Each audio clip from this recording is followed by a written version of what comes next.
Yeah, okay. So, good morning, everyone. On behalf of the IIChE student chapter slide, I welcome you all to the second talk of the IIChE lecture series. Today, we are delighted to have Professor Sumesh Thampi with us. I'm pretty sure that most of you know him as an instructor of the infamous NPTEL course on fluid and particle mechanics. But still, before moving further, let me give you a brief introduction about him.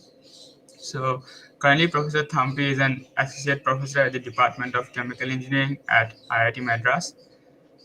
He obtained his BTech in 2002 from Government Engineering College, Thrissur, Kerala, and his MTech in 2004 from IIT Kanpur. After that, he moved on to obtain his PhD in 2012 from Jawaharlal Nehru Center for Advanced Scientific Research, Bengaluru. His current research interests lie in the interface of the hydrodynamics of complex fluids, interfacial flows, and active matter. So, today, Professor Thampi will be delivering a talk on a relatively new and emerging field of chemical and biological engineering known as active matter. Specifically, he will be talking about the hydrodynamics of active particles in microchannels. So, before we begin, just a couple of quick points. It would be great if everyone could turn on their videos so that we reach closer to an in person talk. And also, if you have any questions, you can put them in the chat and the moderators would convey them to Professor Thampi at the appropriate time. Okay, so without further delay, I invite Professor Sumesh Thampi to deliver the much awaited talk. I hope all of you will enjoy the same. Please, Professor. Okay, so thanks, Sanket. I'll share the screen first.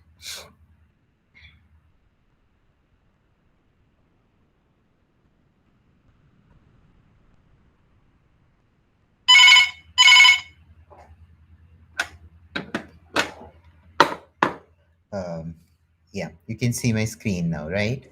Yeah, Okay. Okay, so good morning, everyone. Thank you, Sanket, and other organizers for the invitation. So I'm gonna talk about hydrodynamics of active particles.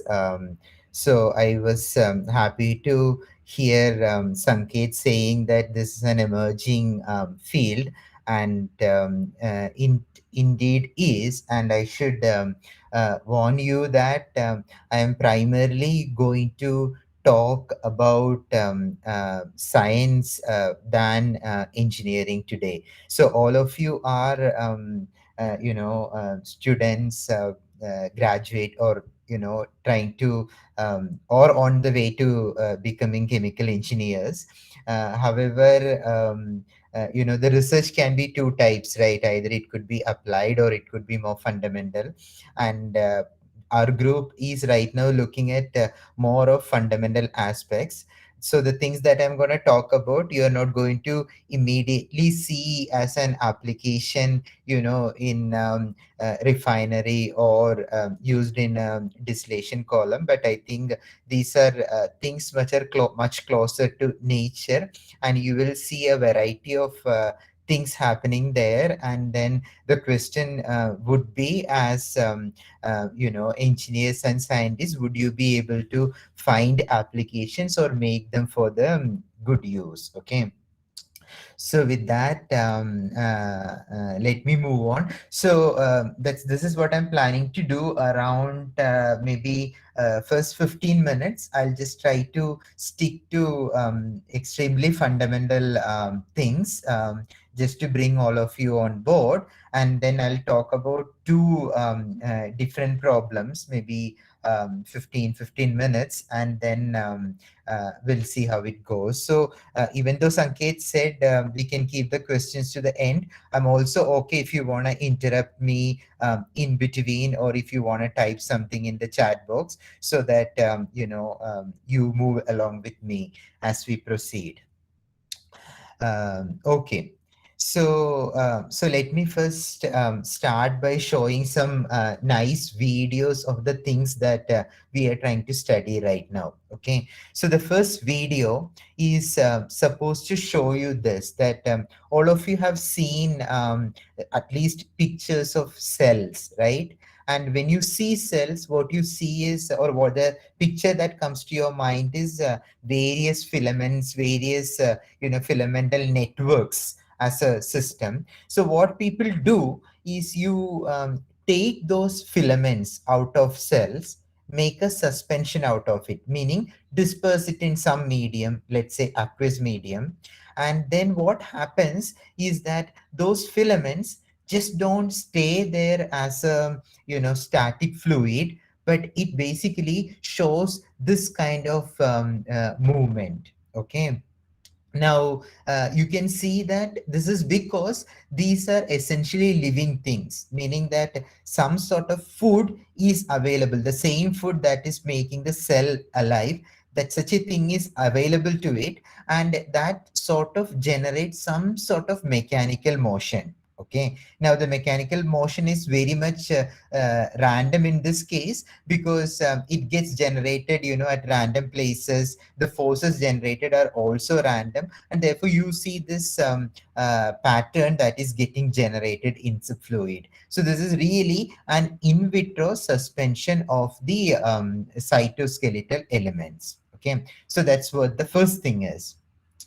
The second movie that you're seeing here, okay, is what is called the morphogenesis of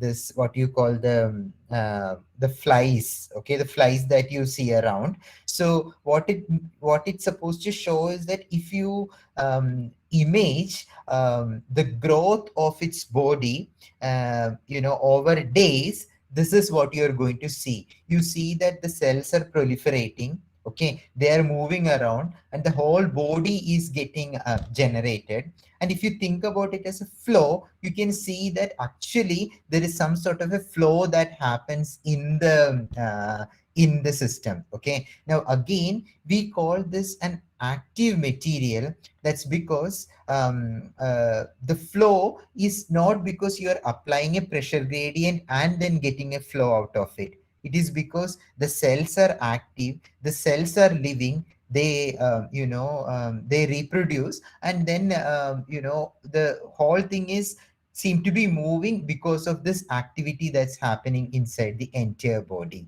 So these two are examples of what we call as active fluids. Okay, meaning that they are active because of some living matter present in the system. The third example that you're seeing here is possibly an application. Okay, so here you see two gears, but then there is a background fluid. Okay, that background fluid is again another suspension of bacterial cells. Okay, this, I think in this particular case it was E. coli, but you make a suspension of bacterial cell, and the bacteria would actually start moving in a fluid because they are living things, just like maybe something more like what you see in the first movie.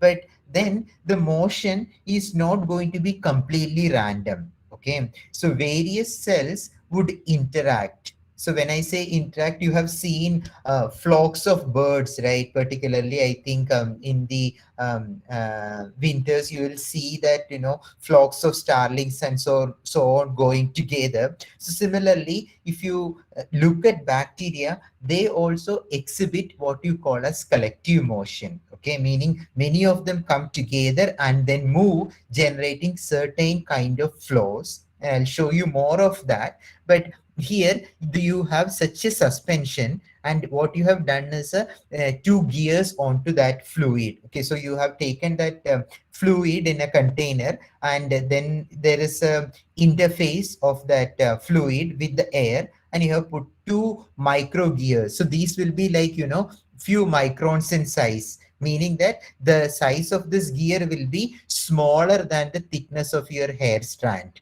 Okay, so that's what you're looking at, and what you're seeing is basically the gears are rotating. Now, since many of, I mean, you are, aspiring to be an engineer, the first thought that that should come in mind is, if I connect, let's say, a rod to this gear, then that means that I will be able to, make an engine to move or an engine to rotate. Okay, and where is the energy coming from? The energy is coming from the bacteria that is moving inside the fluid. Where is bacteria getting its energy? From the food available to it. Okay, so if you think about it as an overall energy conversion, it's basically utilization of food energy to something that's going to be much more useful on a length scale, which are either nanometers or micrometers in size. Okay, you can't think about putting anything else to move these gears which are of this particular size. Okay, so that's what this experiment is supposed to tell you. And the last one is just to tell you that it's not biological systems, but you could have many other systems which show something very similar. Okay, here in this particular case, this is done in Bangalore a while back, where they took a plate and then they put rod like things. Okay, imagine these are rice grains, and then you continuously shake it. Okay, you will see a pattern formation like this. Now what happens is that all these patterns can be explained with the same sort of mathematical framework. Okay, now, so which means that there is something that is common, and there is an underlying theme among all these fluids, and it can be explain the behavior of these fluids. Okay, what is the mathematical framework that is required, and once you develop that, would you be able to use some sort of an application? Okay, so that is the overall theme of the work. I guess you get that. So I'm going to change the gears a little bit and talk a little bit about what we now call as life at low Reynolds number. So I'll tell you why I come there. So here it is. So all of you, so Sanket told me that you learned fluid mechanics in the third semester, which means you are familiar with the definition of Reynolds number, right? What is Reynolds number? It is the ratio of, you can define it in multiple ways, but traditionally you can think about it as the ratio of two forces: inertial forces and viscous forces, right? Inertial forces is essentially associated with the momentum that a fluid has, while the viscous forces tells you what is the role of viscosity in the system, how much things are getting dissipated. Now, it is one of the important numbers. Maybe when you have learned about pipe flow and learned about Hagen-Poiseuille equation and so on, you would have learned that there exists laminar flow, and then there exists turbulent flow, and then there exists a critical Reynolds number beyond which laminar to turbulent fluid flow transition happens. Okay, now it's not just for pipe flow. Let's see, and you also know that you can define a particle Reynolds number, right? Have you learned about particles moving in a fluid, and therefore you can also define a particle Reynolds number? And so let's try to calculate Reynolds number associated with three situations. Okay, the first is when a human being is swimming in a fluid. Second is, let's say, a goldfish swimming in water, and third is a bacterium swimming in fluid. Okay, so in all cases, remember the fluid is water. Okay, it's just so the same viscosity, same density. All that differ is the size of the thing that is moving and the velocity with which it is moving. Okay, now all of you know that Reynolds number is defined as what? A length times a velocity times a density divided by viscosity. So density and viscosity having changed, the length and velocity are going to be different among all three. Okay, so for example, a human being may be of an, or 1 meter, let's say, or 1.5 meter in size.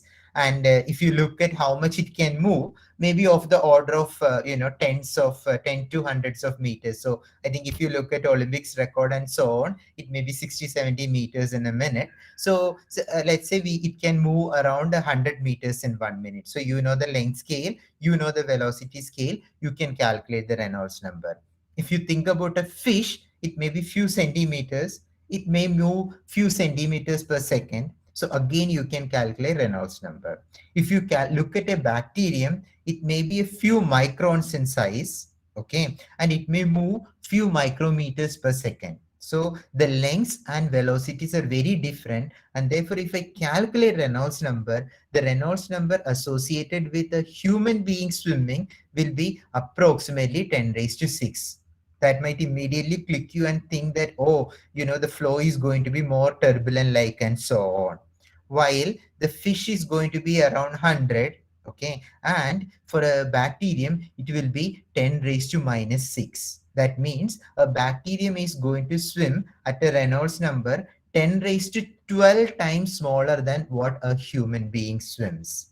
Okay, which if I reinterpret, we know Reynolds number is inertia to viscous. So when a human being is swimming, the inertial forces are much, much larger than viscous forces.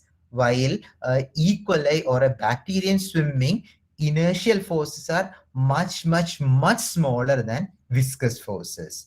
And therefore, the forces acting around from a fluid in a human being is very different from the fluid forces exerting on a bacterium. Okay, and therefore the fluid dynamics is completely different. Fish, of course, comes somewhere in between where neither of them are really negligible. Okay, so this is to convince you that the fluid mechanics associated with small systems are very different from large systems.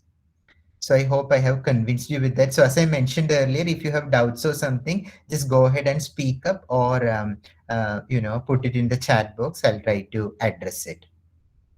So let's see what is the consequence of this change in Reynolds number. Okay. So again, I was told that you already know about Navier-Stokes equations, maybe written in some form like this.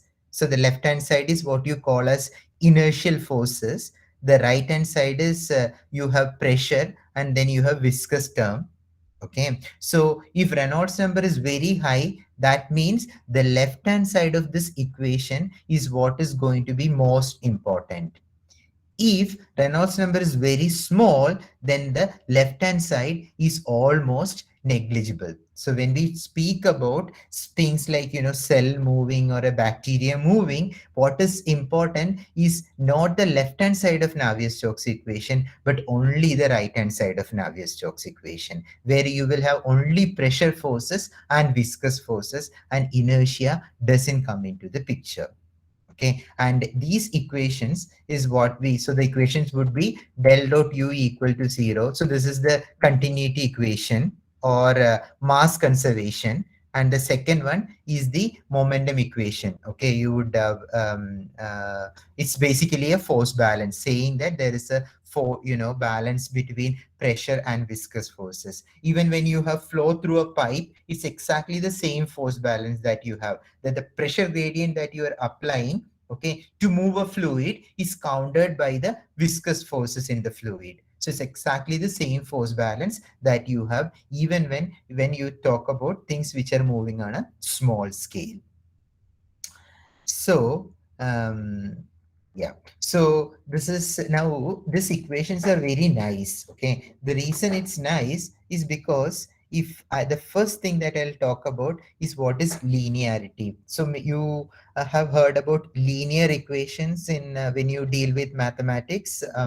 You would have heard linear differential equations, and the reason why it is important is most of the times we will be able to solve equations analytically when the equations are linear. So many of the differential equations that you would have solved, okay, first order, second order differential equation, they would all be linear. So there are several techniques that you can use to solve them.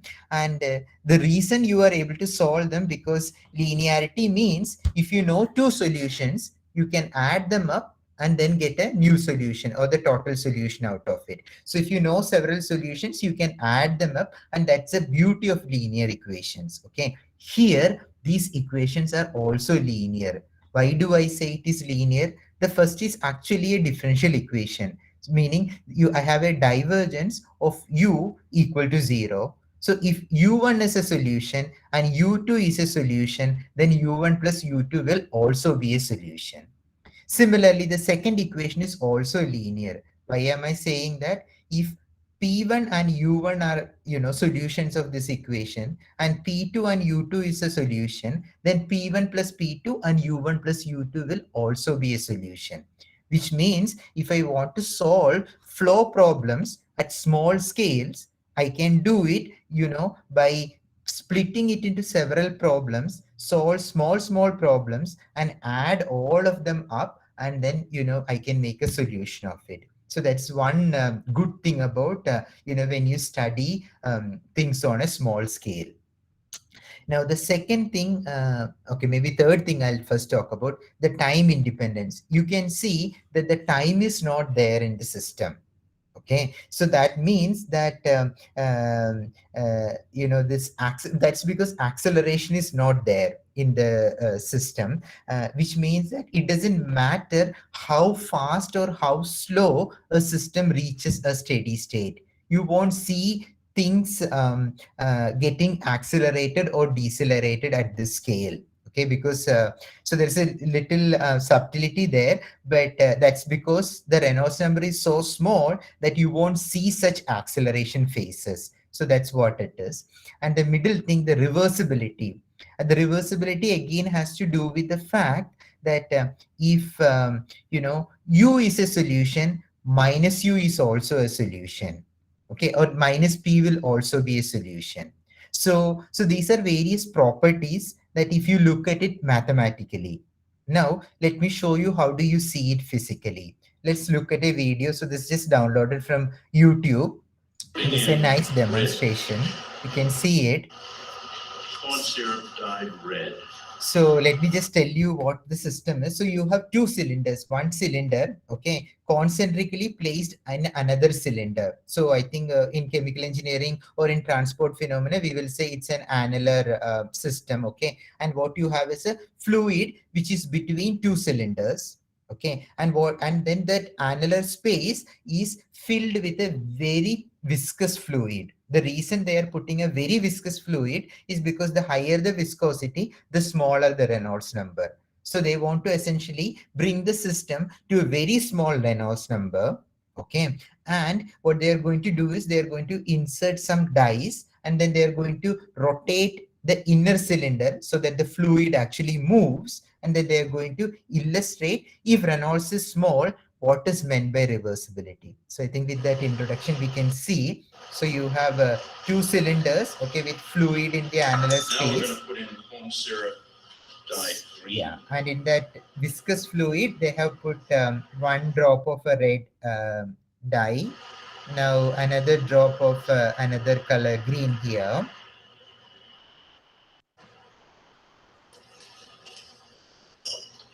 Now we're putting in blue corn syrup.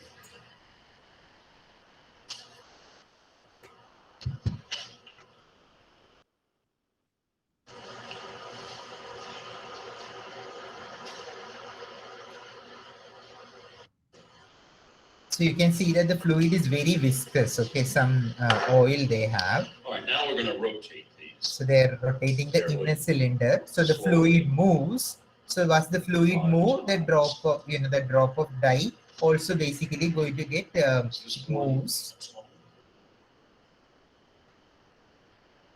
Notice the flow is laminar because the Reynolds number is less than 1. This is 2. This will be 3. This is 3. 4. 5. Okay, so they have done 5 rotations. Now remember the governing equations I told you. If plus u is a solution, minus u is a solution. So now they are going to reverse it. So minus u is a solution. So let's see what the consequence is. Backwards 1. Backwards 2. Backwards 3. Backwards 4.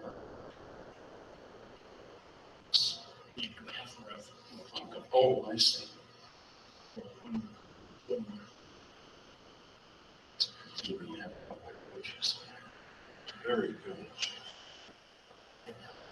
Okay, so that's what I said mathematically now, that you start from somewhere, you shear it, and then you change the boundary condition so that you can get the other flow field, and then things come back. Okay, now this is true only when you have the flows with Reynolds being very small, so that the equations are still linear for fluid motion. Okay, and the reason I'm showing it is because the world in which these small species like bacteria and so on basically live in a linear way, where when you change things, everything reverses. Okay, now this is a problem for bacteria. You know why? Because let's say the bacteria is swimming, and to swim it will do some stroke, okay, some particular stroke, then it will move forward. Now, to do the stroke again, it has to come back to its original position. That means there is a reverse stroke, and when it does the reverse stroke, it will go exactly back to the same distance. Okay, so whenever it tries to swim, because of this, linearity during the forward stroke, if it basically moves in certain way, in the reverse stroke, it will move exactly the same distance back, and therefore they will never be able to actually move if they were doing a forward stroke and a reverse stroke in the same fashion.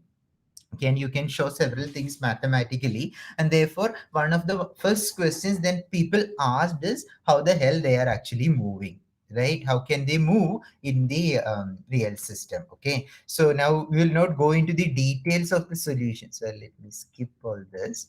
um, and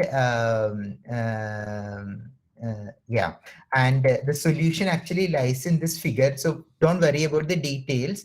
Basically what happens is that they all generate what you call as traveling waves. So what is a traveling wave? It's like this: you take a rope, okay, and you hold it on one side, and then you give a shake, right? You see a wave that propagates on this on the rope, right? It's a wave that propagates, and such a wave is called traveling wave. And all species basically have some sort of a traveling wave, and it turns out that this traveling wave will always have some kind of a direction associated with it. It's never going to be a reverse kind of a stroke in it, and as a result they will all be able to move. So here are some movies, for example. So in this particular one, they generated traveling wave in its tail, okay, which is not a planar traveling wave, which will be a helical traveling wave. It's like that. Okay, or in this particular one, again you can see that it has got some particular stroke, where again each of the flagella essentially generates a traveling wave. Okay, so it generates some sort of motion like that, and that's how they are able to move. So this is just some fundamentals I wanted to talk about now.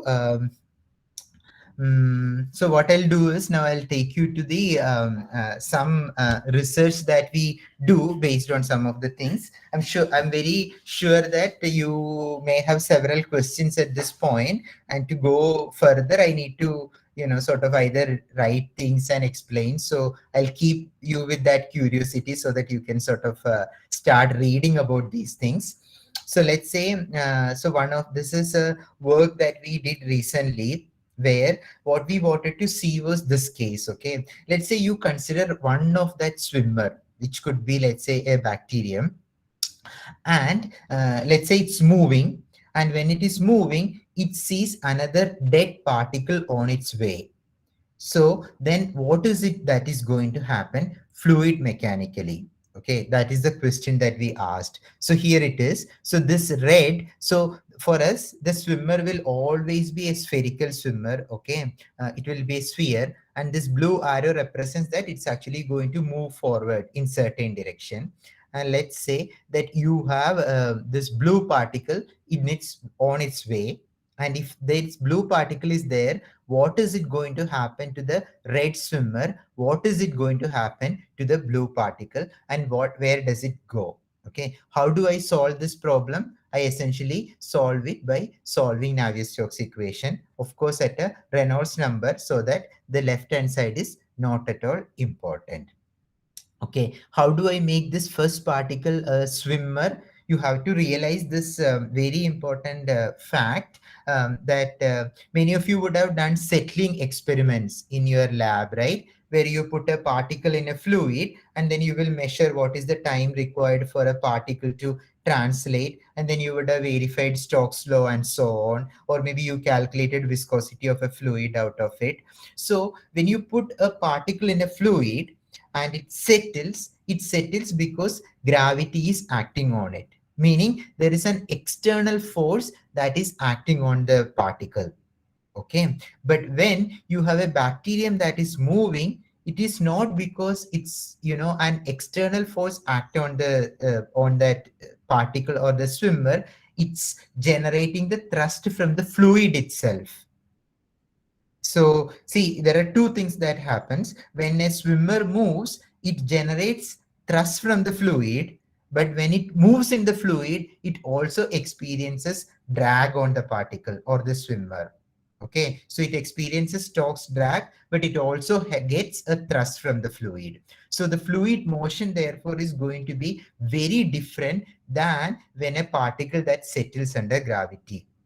Okay, so to get such a fluid motion, we use something called a SCOMA model. We won't get into the details, but that's how you can distinguish a particle which is a swimmer versus a particle that just settles under gravity. So we do that. Let's keep. Yeah, Sanket. Yeah, so I had a question that so you call that like these spherical bodies to be swimmers in a fluid system.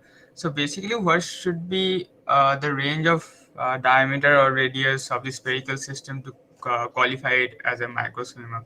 Yeah, so a good question. In fact, it doesn't matter what the length is as long as you keep your Reynolds number small, because what Okay. is more important is Reynolds number. So let's say you can make Reynolds number small by taking a micron sized particle, because Reynolds number has the length in the numerator.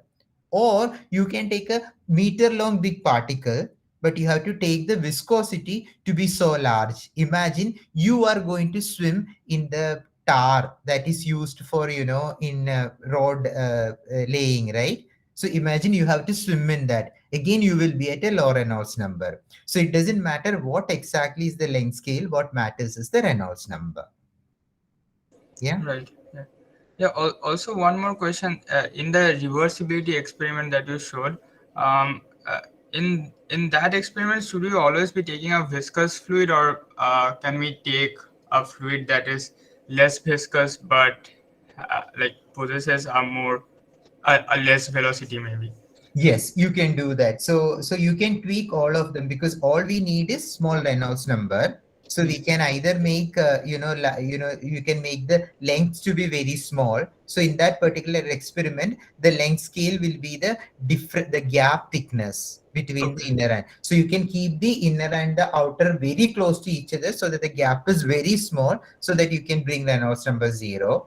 Or you can make the density very small to keep the Reynolds zero, or move it very slowly to keep Reynolds zero, or increase the viscosity to make Reynolds zero. All of them are possibilities. But I guess the simplest would be to just take a viscous fluid, because bringing into micrometer gap and so on, dealing with it will be very difficult. Or you have to take days to rotate it, which is Mhm. also going to be in principle doable, but cumbersome. Okay. Yeah. Yeah. Thank you. Any other questions at this point? Okay, so let me first show you the system that we have. Okay, what are we looking at? We have a swimmer, which is a red particle interacting with a dead particle. So that's what it is. Okay, so we simulate it on a computer. Okay, we are not doing experiments. We simulate it in a computer. We solve Navier-Stokes equations and see what happens. And this is what happens. Okay, so each arrow that you're seeing in this movie, okay, it represents the velocity at each point. The color is such that the blue is a very small velocity, the red is the largest velocity in the system. So the green velocity will be somewhere in between. So that means the velocity is large somewhere around the swimmer. At most of the other places, the velocity is almost small. Okay, but you can see that the velocity field is very complicated. So now let's look at the details of this. So I call this a collision. Okay, and the reason I call it a collision is because you have the red one which is coming and hitting, right? But if you look at, sorry, um, uh, so so you have the red, and this is a passive particle. And what you're seeing is that when the movie plays, the passive particle is going to go to the left. Okay, now the passive particle is a dead particle. The reason it goes to the left is because the swimmer basically attracts the passive particle towards it. Okay, and then it hits and then goes past it. Okay, now here, so you can see that everything is driven by hydrodynamics. It is not that the red particle and the white particle had some sort of a, there was no van der Waals interaction or no such interaction, no electrostatic interaction. The red created a flow and the white particle essentially responds to that flow. Okay, so we call such a interaction as hydrodynamic interaction, and therefore this collision I call a hydrodynamic collision. Okay, so the whole thing is happening because everything is happening in a fluid. Okay, now what is the consequence of that? So we'll skip that and um, so let's see what may happen. So here what I'm doing is I'm going to have such a passive particle, okay, and then I'm going to have also a swimmer, and I'm going to put this pair, okay, in a channel, in a micro channel. Okay, so at the top and the bottom you can see now that there are walls. Okay, there are walls, and then there are these pairs. Okay, now let's say you happen to have this white particle and in the micro channel, and let's say you have got the swimmers. So let's see what would the swimmers do. So if there is a swimmer that comes, then there is some interaction and the swimmer goes away, and as a result the passive particle which was originally at the star moved a little bit. But what I'm going to do is I'm going to send the swimmers continuously through the channel. Okay, now what happens is that every time a swimmer comes, the passive particle moves a little bit down, down, down, like that. So overall what happened, the passive particle which was at this star, it basically got transferred a little further down. Okay, now let me just play that movie again. So you have the first swimmer, then there is some interaction, and then the passive particle goes down. Then we are going to have another swimmer, and then it again comes down, and so on. Okay, now the reason I'm showing it is, imagine that you want to have let's say a micron sized channel, meaning you have a channel which is thinner than your hair strand. Okay, and you have made a pipe of it, and for some application you want to coat, let's say, the inside of the pipe with certain thing. How would you coat it?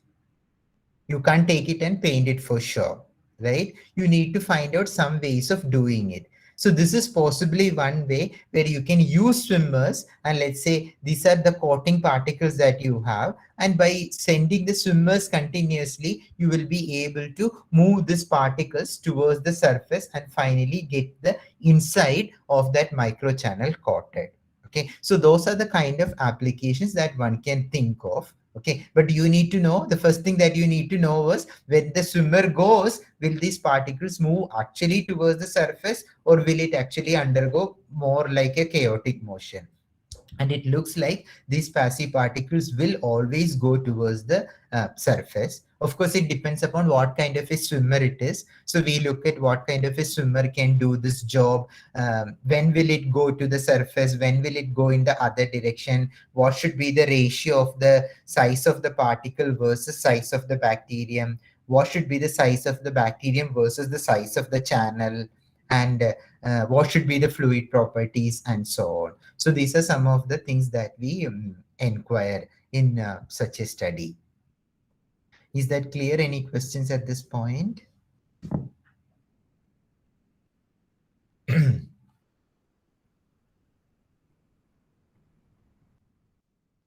Here is just, I think, the same movie, but how that displacement happens.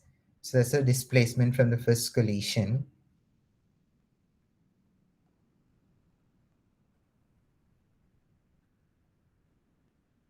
Okay, yeah.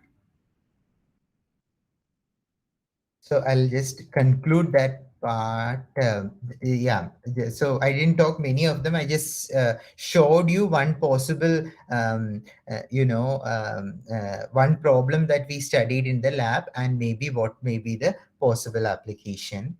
So now I'll show you another example. So see, I started off my talk by saying or talking about suspension of several cells. Okay, and now the problem that I discussed was with just one living species. But what happens if you put a whole lot of them?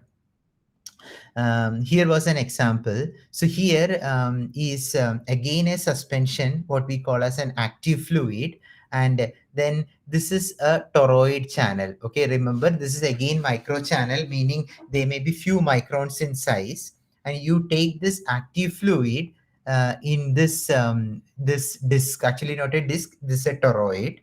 And then what happens is that because these things are moving, okay, the fluid is not going to remain like that, the fluid is going to move. So the fluid motion basically is what you're seeing here. Okay, now as a chemical engineer, it must immediately click that the fluid is moving without applying a pressure gradient, without using a centrifugal pump or any of those pumps. You have a fluid which is essentially moving in a channel like this. Okay, now your idea should be essentially to figure out how does it move, when will it move like this, and can we utilize that. But actually, when they were doing the experiments, they found this, that when they had these thick toroids, there was a fluid motion like that. When it was a thin toroid, the fluid motion was not like this, but it was more turbulent like. Do you see the difference? So in the movie up there, you can see the fluid motion which is going round and round. In the bottom one, it is more turbulent like. Okay, so the thicker ones basically moved very neatly. The thinner ones didn't move so neatly. Now, this is actually against the usual concepts that we have in fluid mechanics. Why am I saying it? Because let's say you have a pipe, okay, and let's say the flow is turbulent. One way you will get a turbulent flow is when the pipe is very big. Let's say the diameter is very large, so Reynolds number is large. Then you bring down the size of the pipe. Okay, then because you are bringing down the size of the pipe, you are going to reduce the Reynolds number, and finally the flow will become laminar. Okay, so the more you constrain something, you would expect that the flow will be more uniform, more laminar like, and less turbulent like. And this is exactly opposite what you are seeing, that you are bringing down the thickness of the toroid, and that laminar kind of flow essentially getting disturbed and then generating more chaotic kind of a flow. Okay, so this is again opposite to the the intuition that we have from a fluid mechanics point of view. So then the question would be, how do you explain this? Okay, now it turns out that this is again a property of active fluids. So I can go through the details, but let me know if there are any questions at this point, to take a small break of a minute or something. Anybody? So yeah, I had a question again. Yeah.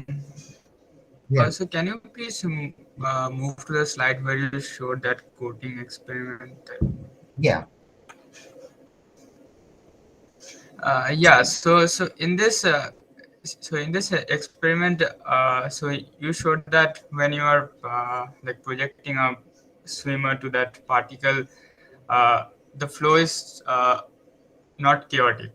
So, Right. basically, my question is, if you like project like maybe thousands of microswimmers into that particle, wouldn't the flow turn out to be chaotic? Yes. So when you have lots of them, that is what is going to happen. Okay. But then will it always happen? Not sure, because the new experiment that I showed you, that it also depends upon how thick or thin your channel is. Okay. Okay. So that also determines whether the flow will be more turbulent like. And also, if you want to do this, you will have to actually do it with a dilute suspension. So you can't send all of them together. You have to have individuals going so that it can hit the particles and cause a net displacement. Right. Yeah. Yeah. Okay. Thank you.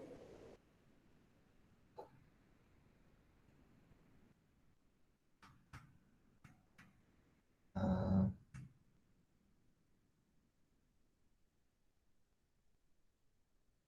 it's not letting me pass the slide without quitting. Let's uh, Yeah, so this experiment was quite recent. This was done in 2017, and then we were able to sort of simulate this and explain this. So let me just give you a glimpse of how we simulate this. Okay, so so if you imagine it, this fluid is not a Newtonian fluid. That's the first thing to realize. Okay, this is going to be a non-Newtonian fluid. It's a non-Newtonian because you have water with, there are structures in it, right? Because there are these extra things that you have put in, and therefore they don't obey just Newton's law of viscosity. You will need other things.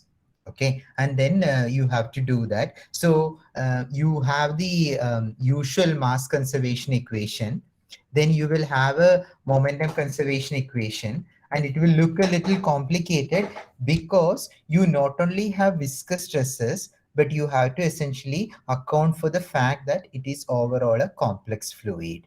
Okay, you have to bring in the non-Newtonianness into it. You also have to bring in the fact that it contains living species. Okay, so how do you model it and so on? So we model it based on something called theory of liquid crystals. So I'll not go into the details, but they just look nasty, okay, of this set of equations. But we just plug them into the computer and then solve them. And when we solved it, this is what we found. So depending upon we found four different types of flow actually. So the first one is more like what you call as the unidirectional flow, meaning more like a laminar flow. So here if you look at the velocity profile, they will look more like what you see in the Hagen-Poiseuille flow. Okay, but then there were also cases where the flow is not straight like this, but they will be more like a wavy structure. Or there could be flows which are like this. They'll form what we call as vortices. You can see the structures, right? It's round and round like that. Or they could become completely turbulent like this. Okay, so there are four different types of flow states that you can observe in these systems. Okay, and it depends upon essentially what is the size of this channel is. Okay, now the difference is that um, um, so see whether I'm able to explain it. So in the usual case, when you have a pressure driven flow, the laminar to turbulent transition will occur at a particular Reynolds number. Okay, now here what happens, because there is no pressure gradient or anything, it is the fact that there are these individual moving things present in the fluid, and that themselves are going to move the entire fluid.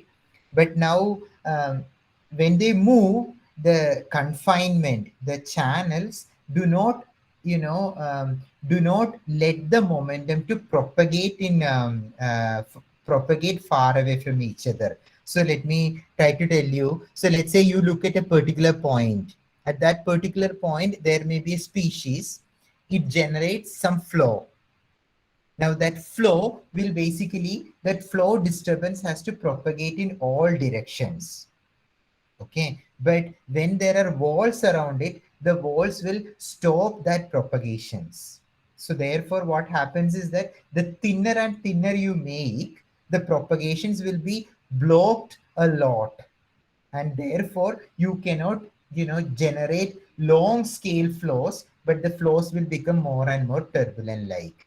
But if the channel is very wide, then what happens is that the disturbances can propagate much further, and then that means at a point from one place can talk to a point far away, because the disturbance can talk to each other, and that is what gives rise to more or less unidirectional flow like this. But when you combine, when you do this, when you confine it, you are actually going to stop or block the propagation of the hydrodynamics. In a way, you are actually going to apply more and more friction, and more friction is going to do stop the propagation of the disturbances, and therefore the flow will become more turbulent like. So that's essentially the physics that comes out when you analyze this flow. So that's exactly what happened here.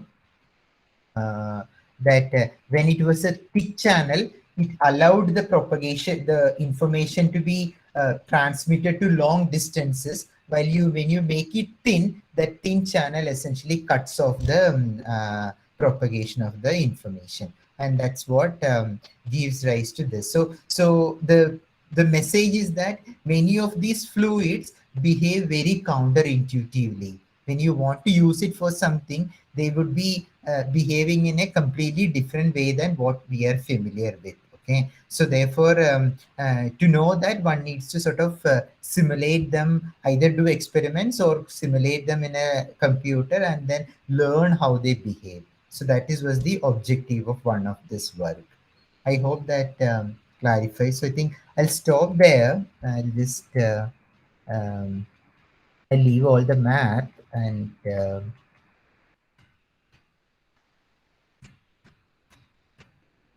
sorry about this. Okay.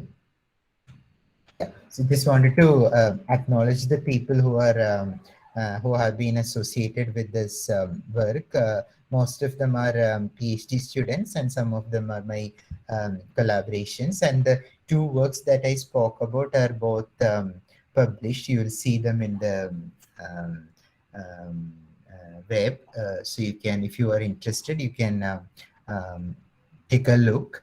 And I think I'll stop there, and maybe it's a good idea to sort of take questions. And if you want to have some discussions, or if you want me to explain anything, I could do that. Yeah, thank you. Yeah, thank you, Professor Thampi, for the amazing talk. Um, yeah, so do people have any questions? You can take those now.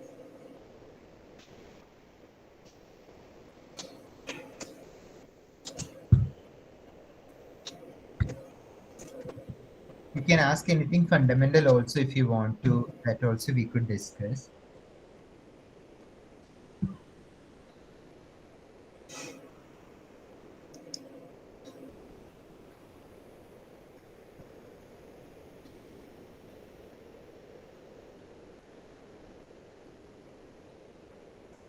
Okay, so I think there are no questions, but yeah, so basically I had one more question that, uh, yeah, so basically, like in the last slide that you're currently presenting, so you're like, there is a paper on soft matter. Right. Yeah, so basically, I like how active matter and soft matter are like interrelated between. Yeah. So Yeah. So see, the soft matter, okay, is a very generic term, and the reason one calls it soft is because typically in soft matter systems, um, thermal fluctuations are important. So have you heard about thermal fluctuations or ever introduced? Yeah, so basically I've heard about that. Like I've read some papers on it. Hmm. So, in other words, the fact that if you take something and if you keep zooming in further and further and further, you don't see that things are deterministic, but everything is very noisy, right? If you look at molecules or atoms, they are not going to stay at one place, but they are going to continuously move around or shake around. Okay. Now, that's what thermal fluctuations mean. And generally, for the fluids that you look at, such fluctuations are not important. For example, when you talk about Navier-Stokes equation, you have velocity. You don't talk about the velocity as a fluctuating quantity. You will talk about velocity as a quantity that you measure in the lab. But if you were to if you were to zoom in further and further and further, you would see that the velocity itself becomes a fluctuating quantity. So, soft matter is a term that typically refers to a system where the fluctuations become important. Okay, and active matter is one such soft matter where the soft matter is made up of living things. So you could have several examples of soft matter. For example, polymer is, typically polymer suspensions will be soft material, liquid crystals, colloidal suspensions, and all of them. Okay, and most of the biological material, for example, things that you would want to describe inside your body, and all of them are again soft material, but when some of them contain living things, you would call them as active matter. So that's how so you can describe. Though it's because it's a new field, the field of active matter is also quite it's big. So when you want to also talk about motion of a crowd, let's say a crowd moving, that also comes under active matter, which means that cannot be a part of soft matter. So maybe I can say that in terms of Venn diagram, okay, you can have a soft matter and you can have an active matter, and there is a region where there is an overlap. That's how I would put it, Sanket. Does that clarify, or did it make it complicated? Yeah, yeah, sure. Yes. So basically, the analysis that you do with like soft and active matter. So basically, is it more like deterministic based approach or is it more like stochastic based approach? So everything that I showed you was deterministic based. Okay. Okay. So therefore it comes maybe on the boundary of what you call as soft matter. Okay. Mhm. Ideally, when I want to talk about, let's say, any of those swimmers, any of those colloidal particles, I should have taken the Brownian motion into consideration. At that scale, I will not see a swimmer moving like this. I would see a swimmer moving like that. Okay, but I have now forgotten those details in my calculations. Therefore, you could ask the question, should I have considered them? And if I had considered, would I see the same thing? Okay, so that brings up a new question. Right. Yeah, Yeah, oh, yeah. Also, I had one more question that, go ahead. yeah. So basically, this the simulations that you are doing in your computer. So I suppose you are doing it on MATLAB, I guess, or is it on some other software?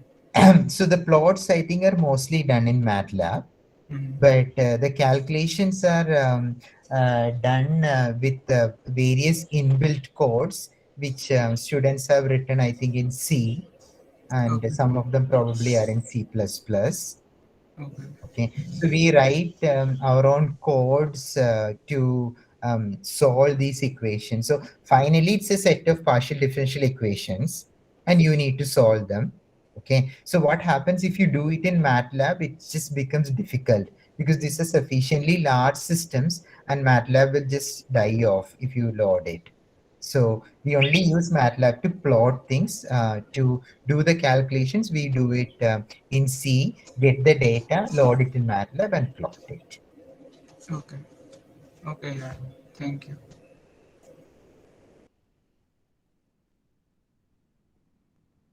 Yeah. Does anyone have any other questions? Please go ahead. Yeah. So do you have master students in the college, or is it only BTech students? No, we have both masters and PhD students in our college. Okay. Okay. So are there any masters or PhD students there in the audience? Uh, I guess some students from masters register for the talk, but I'm not sure if they're Okay. here or not. Okay.